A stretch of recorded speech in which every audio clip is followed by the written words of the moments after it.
नमस्कार. आमच्या इथल्या लोकांना, शेतकरी लोकांना तुमच्या इथला पत्ता सांगा. तुम्ही कुठून आलाय, काय आलाय? नमस्कार, मी प्रणाली. मी अलिबाग वरून आली आहे, अलिबाग कार्लेखिंड वरून. मी ह्यांचा नंबर इन्स्टावरती बघितला, खूप सारे स्क्रोल केले की याच्यामध्ये मग हनुमान डेअरी खूप फेमस होते. म्हटलं बघूया काय आहे नक्की जाऊन. तर फोन केला. त्यांचा चिरंजीव निलेश निलेश दादाचे पप्पा प्रभाकर काका. खूप छान स्वभाव, खूप सगळं छान, गोठा एकदम छान. आम्ही हा तिसऱ्यांदा व्हिजिट करतो ह्या गोठ्यावरती. पहिल्यांदा जस्ट बघायला आलेलो किती म्हशी आहेत, काय आहेत.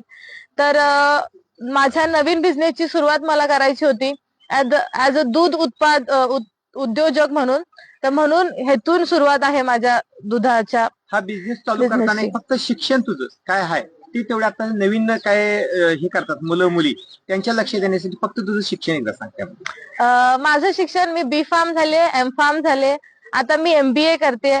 पण मला ऍज अ हिंदू माळी म्हणून मला ह्याची खूप आवड आहे, शेतीची आवड आहे, म्हणून मला हा उद्योग करावासा वाटतो. आता किती म्हशी घेतल्या आणि किती लिटर दूध दिले ते एक आमच्या शेतकऱ्यांना थोडं.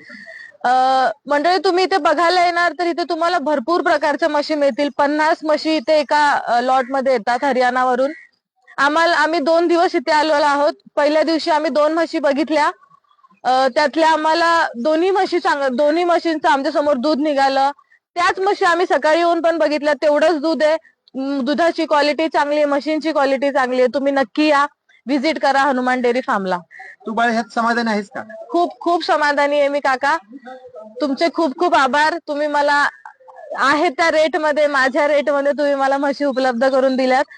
माझ्या बिझनेसची सुरुवात तुमच्यापासून झाली, इथूनच अजून माझा बिझनेस खूप खूप मोठा व्हावा दे. थँक्यू. नमस्ते. थँक्यू. काय तुम्ही काय बोलणार? सगळं